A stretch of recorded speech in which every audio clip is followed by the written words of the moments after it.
बोलिए बजरंगबली हनुमान जी की जय। आज मंगलवार को सुनिए मंगलवार व्रत कथा। हिंदू धर्म में ज्येष्ठ मास के मंगलवार का विशेष महत्व बताया गया है। मान्यता है कि इस महीने में पड़ने वाले मंगलवार पर हनुमान जी की पूजा करने से कई गुना अधिक फल प्राप्त होता है। इसे बड़ा मंगलवार या बुढ़वा मंगल भी कहा जाता है। कहा जाता है कि त्रेता युग में इसी पावन समय में हनुमान जी का श्री राम से प्रथम मिलन हुआ था। तभी से ज्येष्ठ महीने के मंगलवार अत्यंत शुभ माने जाने लगे। इस दिन भक्त उपवास रखकर हनुमान जी को सिंदूर, चमेली का तेल, लाल फूल और बूंदी का भोग अर्पित करते हैं। मंगलवार व्रत करने से संकट और बाधाएं दूर होती हैं। जो व्यक्ति सच्चे मन से मंगलवार का व्रत करता है उसके जीवन के कष्ट धीरे धीरे समाप्त होने लगते हैं। माना जाता है कि हनुमान जी अपने भक्तों की हर विपत्ति से रक्षा करते हैं।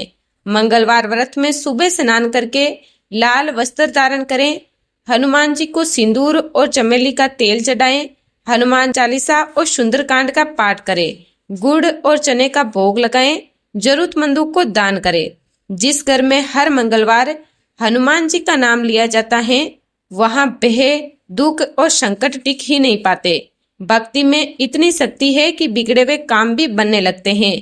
सच्चे मन से किया गया मंगलवार का व्रत केवल एक उपवास नहीं बल्कि जीवन को बदल देने वाली आस्था है। वैसे तो बुढ़वा मंगल व्रत की कई सारी कथाएं प्रचलित हैं, जिनमें से पुरानी मान्यताओं के अनुसार एक कथा ये है कि महाभारत काल में हजारों हाथियों के बल को धारण किए भीम को अपनी शक्तिशाली होने पर बड़ा घमंड और अभिमान हो गया था और भगवान अपने सेवक में किसी भी प्रकार का अभिमान नहीं रहने देते। इसीलिए श्री कृष्ण ने भीम के कल्याण के लिए एक लीला रच दी। द्रौपदी ने एक दिन भीम से कहा कि आप श्रेष्ठ गदाधारी हैं, बलवान हैं। आप कृपया करके गंधमादन पर्वत से दिव्य वृक्ष से दिव्य पुष्प लाकर मुझे दीजिए। मुझे अपनी वेणी में सजाने हैं। अगर आप समर्थ हो तो ला सकते हैं, लाकर देंगे ना? दिव्य कमल पुष्प। तब भीम द्रौपदी के इस आग्रह को टाल नहीं सके। उन्होंने अपनी गदा उठाई और गंधमादन पर्वत की ओर चल पड़े। मंद मस्त हाथी की तरह किसी तनाव से मुक्त निडर भीम कभी गदा को एक कंधे पर रखते, कभी दूसरे पर। बेफिक्री से वे गंधमादन पर्वत की ओर बढ़ते ही जा रहे थे। सोच रहे थे कि अब पहुंचा तब पहुंचा, फिर दिव्य पुष्प लाकर द्रौपदी को दूंगा तो वे प्रसन्न हो जाएंगी। लेकिन अचानक उनके बढ़ते बढ़ते कदम रुक गए। देखा कि एक वृद्ध, लाचार और कमजोर वानर मार्ग में एक बड़े पत्थर पर बैठा है। उसने अपनी पूंछ आगे से उस पत्थर तक बिछा रखी है, जिस कारण से आगे का रास्ता रुका हुआ है और पूंछ हटाए बिना आगे नहीं बढ़ा जा सकता। यानी कि उस वानर ने अपनी पूंछ से मार्ग रोक रखा था और कोई भी बलवान व्यक्ति किसी को लांघकर कभी मार्ग नहीं बनाता, बल्कि मार्ग की बाधा को ही हटाकर फिर आगे बढ़ता है। बलवान व्यक्ति अपने मार्ग में कोई बाधा सहन नहीं करता, या तो स्वयं बाधा हटाता है या फिर उस बाधा को ही मिटाता है। इसीलिए भीम भी ये देखकर रुक गए। अब जब मंद अहंकार और शक्ति बढ़ जाती है तब व्यक्ति अपने आप को आकाश को छूता हुआ समझता है। वे किसी को खातरी में नहीं लाता, अपने आगे वे किसी को कुछ नहीं समझता और अत्यधिक निरकुश शक्ति ही व्यक्ति के विनाश का कारण बनती है। लेकिन श्री कृष्ण तो भीम का कल्याण करना चाहते थे। वे भीम का विनाश नहीं बल्कि सुधार चाहते थे। तब भीम ने कहा, ए बानर, अपनी पूंछ हटाओ, मुझे आगे बढ़ना है। बानर ने देखा कि एक बलिष्ठ व्यक्ति गदा उठाए, राजसी वस्त्र पहने, मुकुट धारण किए बड़े रोब के साथ उसे पूंछ हटाने को कह रहा है। वह बानर और कोई नहीं बल्कि स्वयं बजरंगबली हनुमान जी थे, जो कि श्री कृष्ण की प्रेरणा से वहां पर इस अवस्था में बैठे हुए थे। भीम उन्हें नहीं पहचान पाए, लेकिन बजरंगबली हनुमान जी भीम को पहचान गए, क्योंकि श्री कृष्ण की लीला के कारण ही उन्हें भीम का गर्व चूर चूर करना था। इसीलिए वे मौन रह गए। भीम के किसी भी सवाल का उत्तर उन्होंने नहीं दिया, भीम ने फिर कहा, बानर, मैंने कहा ना कि पूंछ हटाओ, मुझे आगे जाना है। तुम वृद्ध हो इसीलिए कुछ नहीं कह रहा हूँ तुमसे। अब की बार वानर गंभीर हो गए, मन ही मन हंसने लगे और कहा, तुम देख रहे हो ना, मैं वृद्ध हूँ, कमजोर हूँ, अरे उठ भी नहीं सकता, और मुझ में इतनी ताकत भी नहीं कि मैं स्वयं ही अपनी पूंछ हटा लूं। तुम ही कुछ कष्ट कर लो, मेरी पूंछ थोड़ी इधर से उधर सरका दो और आगे बढ़ जाओ। अब तो भीम के तेवर कस गए, गदा कंधे से हटाई, नीचे रखी। इस बानर ने मेरे बल को ललकारा है, आखिर है तो एक ही पूंछ, और मैं भी वृद्ध बानर की। अरे ये मामूली सी पूंछ हटाना भी कोई मुश्किल काम है क्या मेरे लिए? ये तुमने क्या कह दिया? मैंने तो बड़े बड़े बलवानों को परास्त किया है, धूल चटाई है, 100 हाथियों का बल है मुझ में। ऐसा कहकर भीम ने अपने बाएं हाथ से उन वृद्ध बानर की पूंछ को यूं पकड़ा मानो एक तिनके को पकड़ रहा है, कि उठाया और हवा में उड़ा दिया। लेकिन भीम से तो वह पूंछ हिल तक नहीं सकी। अब भीम हैरान हुए। फिर उन्होंने दोनों हाथ से पूंछ को हटाना चाहा, लेकिन दोनों हाथों से भी पूंछ तिल मात्र भी नहीं हिली। फिर भीम ने उन वानर की तरफ देखा। वानर मुस्कुरा रहे थे। ये देखकर भीम को क्रोध आ गया। अब की बार भीम ने अपने दोनों हाथों से भरपूर जोर लगाया। फिर तब भी पूंछ नहीं हिली तो एक पांव को पत्थर पर रखकर उसका सहारा लेकर फिर जोर लगाया। 2 बार 3 बार, लेकिन हर बार भीम हताश हो गए। जिस पूंछ को भीम ने मामूली और कमजोर वानर की पूंछ समझा था, उसने तो उनके पसीने छुड़वा दिए और भीम थककर निडाल हो गए। एक तरफ खड़े हो गए, सोचने लगे, ये कोई मामूली वानर नहीं है और ना ही ये कोई साधारण वानर है। अवश्य ही ये कोई दिव्य शक्ति है और इस असीम शक्ति का मैं सामना नहीं कर पाऊंगा। विनम्र और झुका हुआ व्यक्ति ही कुछ पाता है, वरना अकड़ तो उसे ले डूबती है। भीम ने जब बार बार प्रयास किया, अब तो भीम वाकई उस बानर के सामने कमजोर लगने लगे। उनका सारा मद और अहंकार चूर चूर हो गया। जब भीम मद और अहंकार मिटता है, तभी तो भगवान की कृपा होती है। भीम ने कहा, मैं आपको पहचान नहीं सकता। जिसकी पूंछ तक को मैं हिला नहीं सका, वो कोई साधारण बानर तो हो नहीं सकता। मुझे क्षमा करे, कृपया मुझे अपना वास्तविक परिचय दीजिए। तब वे वानर उठ खड़े हुए, आगे बढ़े और उन्होंने भीम को गले लगा लिया और कहा, भीम, मैं तो तुम्हें पहचान गया था। मैं पवन पुत्र हनुमान हूँ, श्री राम का सेवक हूँ। श्री राम का सेवक होने के सिवा मेरी कोई और पहचान नहीं है और उन्हीं के आदेश पर मैं इस मार्ग में लेटा हुआ हूँ, ताकि तुम्हें तुम्हारी असलियत बता दूं। रिश्ते में मैं तुम्हारा बड़ा भाई हूँ, इसीलिए बड़े भाई का कर्तव्य निभाते हुए प्रभु के आशीर्वाद से तुम्हें याद दिला रहा हूँ कि शक्ति का, अपनी ताकत का अभिमान मत करो, क्योंकि ये ताकत और बल तुम्हारा नहीं, भगवान ने ही इसे दिया है। और ये शरीर भी तो परमात्मा ने ही दिया है, और जो चीज परमात्मा की है वो किसी और की कैसे हो सकती है। इसीलिए जो जिसने दिया है उसके लिए उसी का धन्यवाद करना चाहिए। परमात्मा की शक्ति के सिवा किसी की क्या शक्ति हो सकती है। बानर राज के मुख से ऐसी बातें सुनकर भीम की आंखें खुल गई। त्रेता युग की श्री राम और हनुमान जी की वीर गाथाएं याद आ गई। प्रेम से, श्रद्धा से भीम की आंखें खुल गई और भावों के इसी प्रभाव में भीम ने हनुमान जी को समुद्र लागने के समय पर धारण किए गए विशाल रूप का दर्शन कराने का अनुरोध किया। तब हनुमान जी ने श्री राम की कृपा से अपना आकार वैसा ही बढ़ाया जैसे उन्होंने 100 योजन समुद्र लागने के समय धारण किया था। ये देखकर भीम हैरान रह गए। वे कभी हनुमान जी के चरणों को देखते तो कभी उनके आकाश छूते मस्तक को, जिसे वे देख कर नाप ही नहीं पा रहे थे। तब हनुमान जी ने कहा कि भीम, मेरे इस रूप को तुम नहीं देख पा रहे हैं, इसीलिए मैं तो प्रभु श्री राम की कृपा से इससे भी बड़ा रूप धारण कर सकता हूँ। हे पांडुवीर, मैं हनुमान ही हूँ।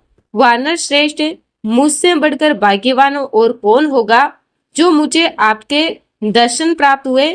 ऐसा कहकर फिर भीमसेन ने हनुमान जी को दंडवत प्रणाम किया। मारुति नंदन ने भी आशीर्वाद देते हुए कहा कि भीम, युद्ध के समय तुम्हारे भाई अर्जुन के रथ पर उड़ने वाली ध्वजा पर मैं विद्यावान रहूंगा, विजय तुम्हारी ही होगी। इसके बाद हनुमान जी ने भीमसेन को पास के झरने में खिले हुए सुगंधित पुष्प दिखाए। पुष्पों को देखते ही भीमसेन को द्रौपदी जी का स्मरण हो आया। उन्होंने जल्दी से पुष्प तोड़े और बड़ी तेजी से वे आश्रम की ओर लौट गए। ये थी बुढ़वा मंगलवार व्रत की पहली कथा। अब सुनिए दूसरी कथा। प्राचीन समय की बात है। किसी नगर में एक ब्राह्मण दंपति रहते थे। उनकी कोई संतान ना होने के कारण वे बड़े दुखी रहते थे। हर मंगलवार वे ब्राह्मण वन में हनुमान जी की पूजा करने के लिए जाया करते। वे पूजा करके बजरंग बली से पुत्र की कामना किया करते। उनकी पत्नी भी पुत्र प्राप्ति के लिए मंगलवार का व्रत करती थी। वह मंगलवार के दिन व्रत के अंत में हनुमान जी को भोग लगाकर ही भोजन करती थी। एक बार व्रत के दिन ब्राह्मणी ने भोजन नहीं बनाया। किसी कारण से उनके घर में अन्न नहीं जुटा पाई, जिस कारण से वे भगवान को भोग भी नहीं लगा पाई और ना ही वे स्वयं भोजन ग्रहण कर पाई। तब उन्होंने प्रण किया कि वे अगले मंगलवार को हनुमान जी को भोग लगाकर ही स्वयं भोजन करेगी। इस तरह भूखी प्यासी वे 6 दिन तक पड़ी रही। फिर मंगलवार के दिन वे मूर्छित हो गई। हनुमान जी उस ब्राह्मणी की श्रद्धा और भक्ति देखकर बड़े प्रसन्न हुए। उन्होंने आशीर्वाद स्वरूप ब्राह्मणी को एक पुत्र दिया और कहा कि ये तुम्हारी बहुत सेवा करेगा। बालक को पाकर ब्राह्मणी बहुत प्रसन्न हुई। उसने बालक का नाम मंगल रखा। कुछ समय के बाद वे ब्राह्मण घर आया तो उसने बालक को देखा और पूछा, ये कौन है?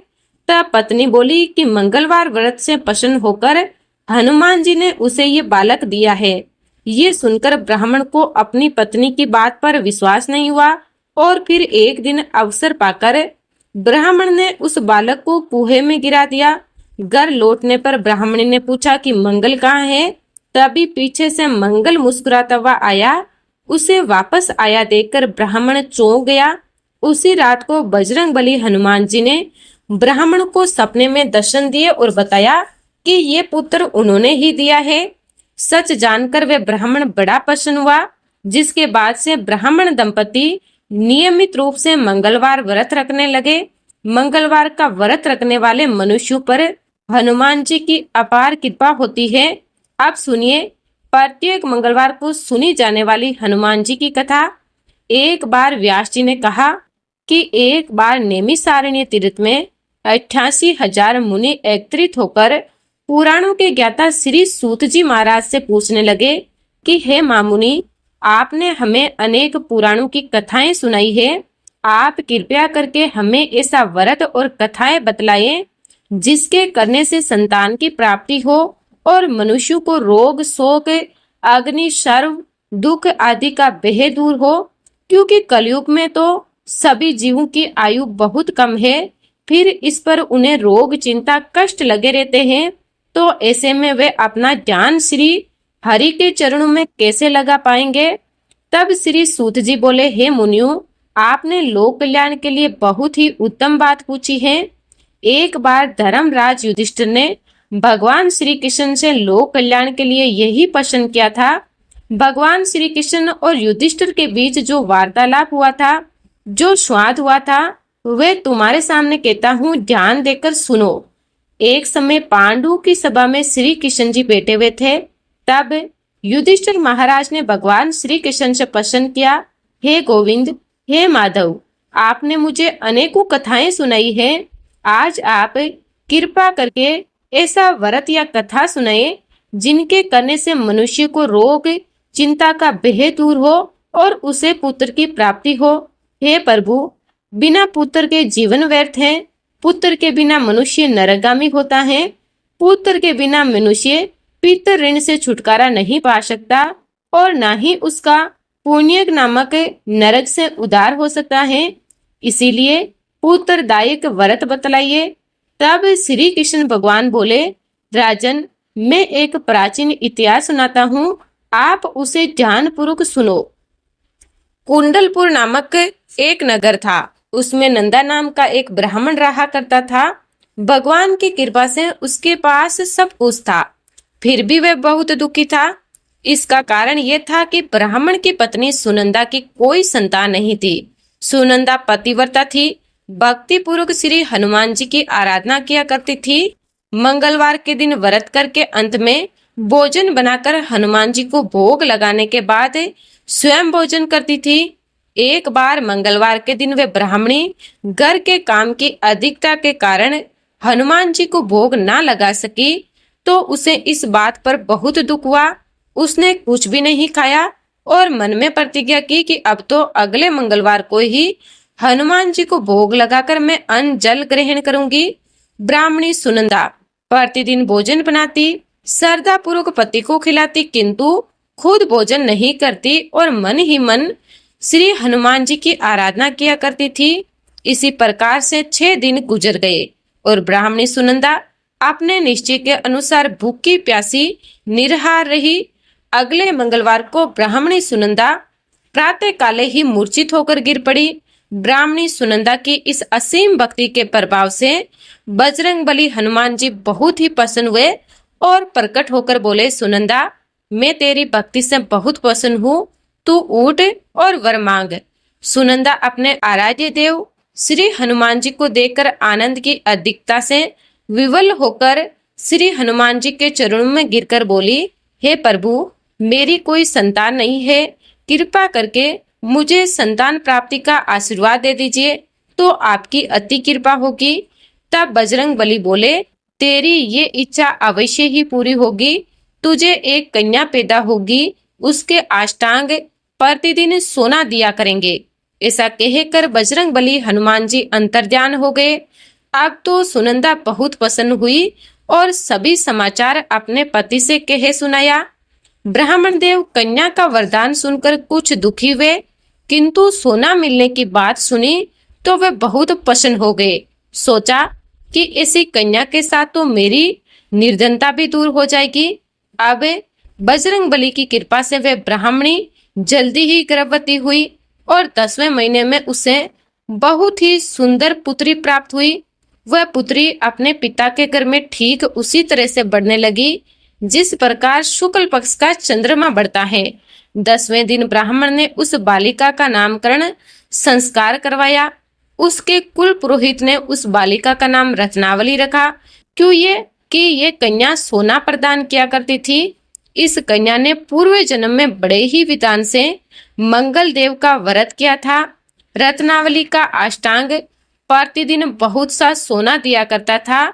उस सोने से नंदा ब्राह्मण बहुत जल्दी धनवान हो गया। अब उनके पास बहुत सारा धन था, जिस कारण से वे ब्राह्मणी भी अभिमान करने लगी। समय बीतता रहा। अब रत्नावली 10 वर्ष की हो चुकी थी। एक दिन जब नंदा ब्राह्मण बहुत प्रसन्न था, तब सुनंदा अपने पति से कहा कि मेरी पुत्री रत्नावली विवाह के योग्य हो गई है, अतः आप कोई सुंदर और योग्य वर देखकर इसका विवाह करवा दीजिए। ये सुनकर ब्राह्मण बोला, अभी तो रत्नावली बहुत छोटी है। तब ब्राह्मणी बोली कि शास्त्रों की आज्ञा है कि कन्या 8 वर्ष में गौरी, 9 वर्ष में रोहिणी, 10वें वर्ष में कन्या, इसके बाद रसवला हो जाती है। गौरी के दान से पाताल लोक की प्राप्ति होती है, रोहिणी के दान से वैकुंठ लोक की प्राप्ति होती है, कन्या के दान से इंद्र लोक में सुखों की प्राप्ति होती है। अगर हे पतिदेव रसवला का दान किया जाए तो घोर नरक की प्राप्ति होती है। इस पर वे ब्राह्मण बोला, अभी तो रत्नावली मात्र 10 ही वर्ष की हुई है और मैंने तो 16-16 साल की कन्याओं के विवाह करवाए हैं, अभी जल्दी ही क्या है। तब ब्राह्मणी सुनंदा कहने लगी, लगता है आपको बहुत अधिक लोभ हो गया है। शास्त्रों में कहा गया है कि माता पिता और बड़ा भाई रसवला कन्या को देखते हैं तो वे अवश्य ही नरकगामी होते हैं।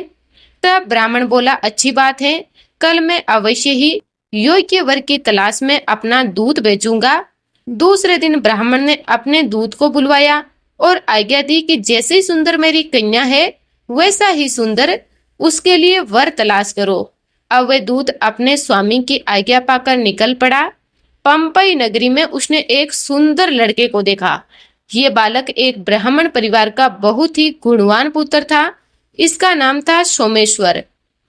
दूत ने इस सुंदर और गुणवान ब्राह्मण पुत्र के बारे में अपने स्वामी को पूरा परिचय दिया। ब्राह्मण नंदा को भी सोमेश्वर अच्छा लगा और फिर शुभ मुहूर्त में विधि पूर्वक कन्यादान करके ब्राह्मण ब्राह्मणी संतुष्ट हुए।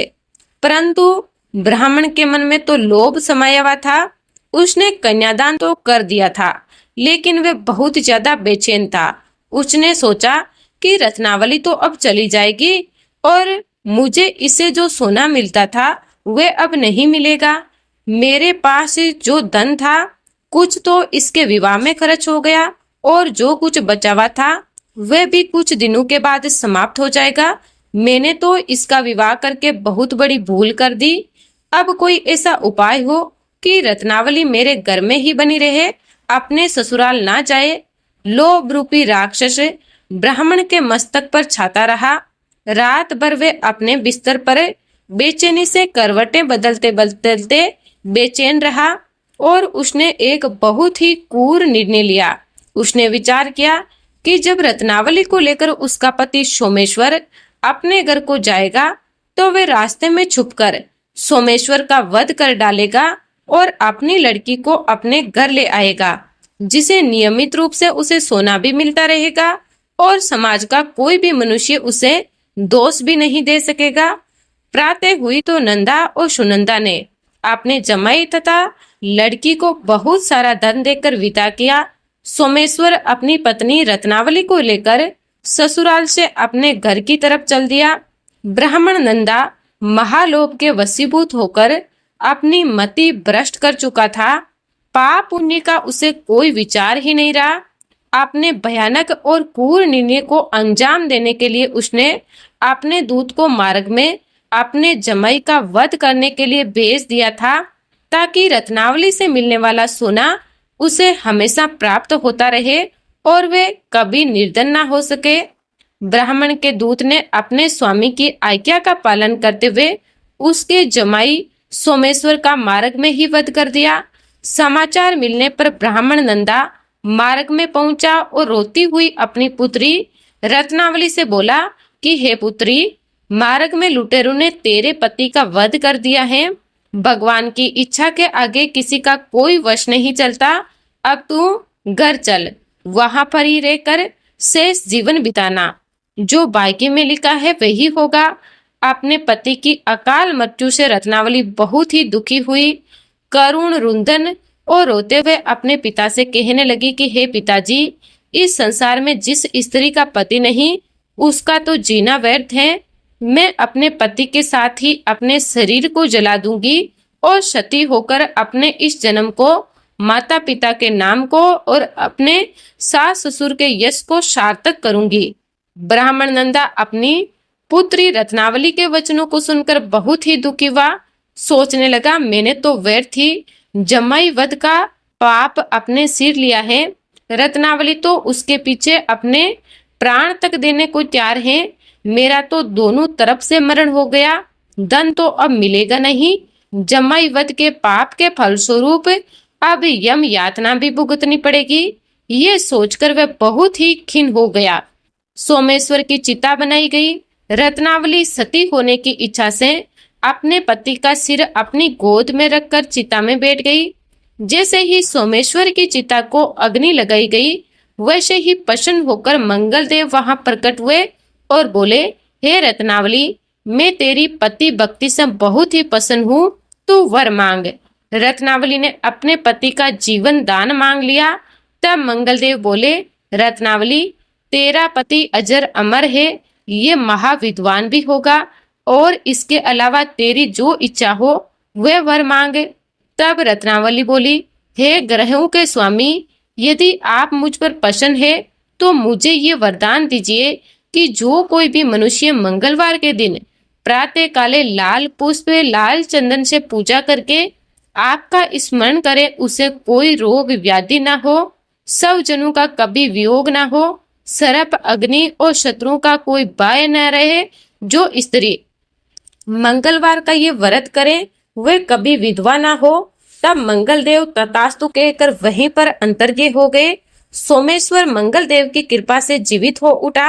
अब रत्नावली अपने पति को पुण्य प्राप्त कर बहुत ही प्रसन्न हुई और मंगल देव का व्रत वे प्रत्येक मंगलवार को करके व्रतराज और मंगल देव की कृपा से इस लोक में सुख ऐश्वर्य को भोगते हुए अंत में अपने पति के साथ स्वर्ग लोक को गई। अब सुनते हैं अन्न धन के भंडार भरने वाली सीता माता की कहानी। बोलिए सीता माता की जय हो।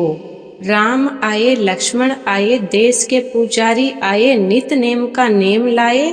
आओ राम, बैठो राम, तपी रसोई जिमो राम, माखन मिश्री खाओ राम, दूध बतासा पियो राम। राम सूत के फल को मुठो राम, साल दुसाला पुठो राम, राम साल दुसाला ओडो राम। जब बोलूं जब राम ही राम, राम सवारे सबके काम। खाली घर भंडार भरेंगे, सबका बेड़ा पार करेंगे। श्री राम जय राम, जय जय राम, श्री राम जय राम, जय जय राम। सीता माता कहानी कहती और श्री राम सुना करते। एक दिन श्री राम को किसी काम से बाहर जाना पड़ गया तो सीता माता कहने लगी, भगवान मेरा तो 12 वर्ष का नित नेम है, अब आप बाहर जाएंगे तो मैं अपनी कहानी किसे सुनाऊंगी। तब श्री राम ने कहा, तू कुएं की पार पर जाकर बैठ जाना, वहां जो औरतें पानी भरने आएगी उन्हें तुम अपनी कहानी सुना देना। सीता माता कुएं की पार पर जाकर बैठ गई। एक स्त्री आई, उसने रेशम जरी की साड़ी पहन रखी थी, सोने का घड़ा ले रखा था। सीता माता ने उसे देखा तो कहा, बेन मेरा 12 वर्ष का नितनेम है, तू मेरी कहानी सुन ले। तब वह कहने लगी, मैं तुम्हारा नितनेम सुनूंगी तो मुझे घर जाने में देर हो जाएगी और मेरी सास मुझसे लड़ेगी। उसने कहानी नहीं सुनी और अपने घर चली गई। घर जाते जाते उसकी रेशम जरी की साड़ी फट गई और सोने का घड़ा मिट्टी का घड़ा हो गया। जब घर गई तो सास ने देखा तो पूछा, अरे बहू ये किसका दोष अपने सर ले आई है। तो बहू कहने लगी, माँ जी कुएं पर एक औरत बैठी थी, कह रही थी मेरी कहानी सुन ले। मैंने कहानी नहीं सुनी तो उसका ये अगले ही पल ये हो गया। बहू की बातें सुनकर अगले दिन सास वही साड़ी पहनकर गई और वही घड़ा लेकर कुएं की पाल पर गई। सास को सीता माता बेटी मिली तो सीता माता कहने लगी, बहन अगर तुम्हारे पास समय हो तो मेरी कहानी सुन लो। तो सास कहने लगी, बहन कहानी एक बार छोड़ 4 बार सुन लूंगी। तब सीता माता कहानी सुनाने लगी, राम आए, लक्ष्मण आए, देश के पुजारी आए, नित नेम का नेम लाए। आओ राम, बैठो राम, तपी रसोई जिमो राम, माखन मिश्री खाओ राम, दूध बतासा पियो राम। राम के पल को मुठो राम, साल दुसाला फूटो राम, राम साल दुसाला ओडो राम। जब बोलूं जब राम ही राम, राम सबके संवारे काम। खाली कर भंडार भरेंगे, सबका बेड़ा पार करेंगे। श्री राम जय राम, जय जय राम, श्री राम जय जय राम। कहानी पूरी हुई तो सास कहने लगी, बहन कहानी तो बहुत अच्छी है। कहानी सुनकर सास अपने घर गई तो उसकी साड़ी फिर से रेशम जरी की हो गई, मिट्टी का घड़ा फिर से सोने का घड़ा हो गया। बहू कहने लगी, सासू माँ आपने ये सब कैसे कर दिया।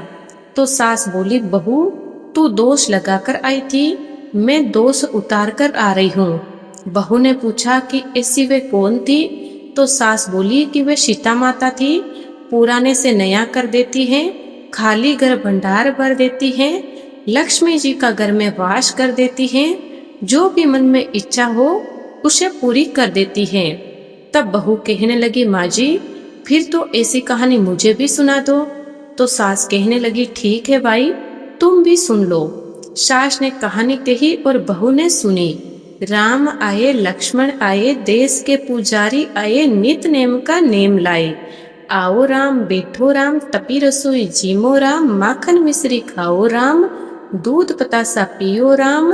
सूत के फल को मुठो राम, साल दुसाला फूटो राम, साल दुसाला ओडो राम, जब बोलूं जब राम ही राम, राम सवारे सबके काम, खाली कर भंडार भरेंगे सबका बेड़ा पार करेंगे, श्री राम जय राम जय जय राम, श्री राम जय राम जय जय राम। कहानी पूरी हुई तो बहू बोली कि सासू माँ जी कहानी तो बहुत अच्छी है। तब सास बोली हाँ कहानी बहुत अच्छी है, अब हमें इसे रोज कहा करेंगे। अब सास बहू दोनों सुबह जल्दी उठती, नहाती धोती, पूजा पाठ करने के बाद नित नेम की सीता माता की कहानी कहती।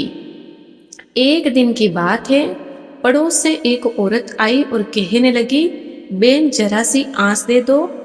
तो वह बोली कि अभी हमने आंच नहीं जलाई। तब पड़ोसन बोली तुम सुबह 4 बजे से उठी हो तो फिर क्या कर रही हो। तब उन्होंने कहा सुबह से उठकर हम नहाते धोते हैं, पूजा करते हैं, फिर सीता माता की नित नेम की कहानी कहते हैं। पड़ोसन ने उनकी बातें सुनकर कहा कि सीता माता की नित नेम की कहानी कहने से क्या होता है। तो वे बोली इस कहानी के कहने से घर में अन्न धन के भंडार भर जाते हैं, सारे काम सिद्ध हो जाते हैं, मन में कोई भी इच्छा हो वह पूरी हो जाती है। तब पड़ोसन बोली बहन ऐसी कहानी तो तुम मुझे भी सुना दो। अब सास ने कहानी कही और पड़ोसन ने सुनी। राम आए लक्ष्मण आए, देश के पुजारी आए, नित नेम का नेम लाए।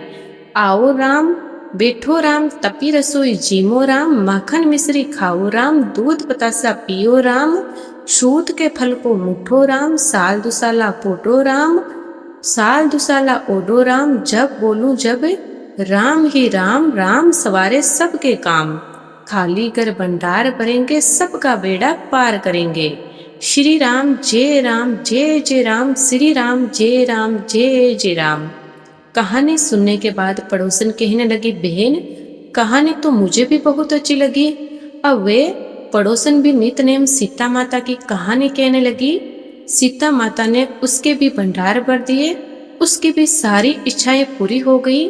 सीता माता जैसे जैसे आपने उन सब के भंडार भरे, जैसे जैसे उनकी इच्छाएं पूरी की, जैसे जैसे उनकी मनोकामनाएं पूरी की, वैसे ही आप हमारे भी भंडार भरना, हमारी भी मनोकामनाएं पूरी करना।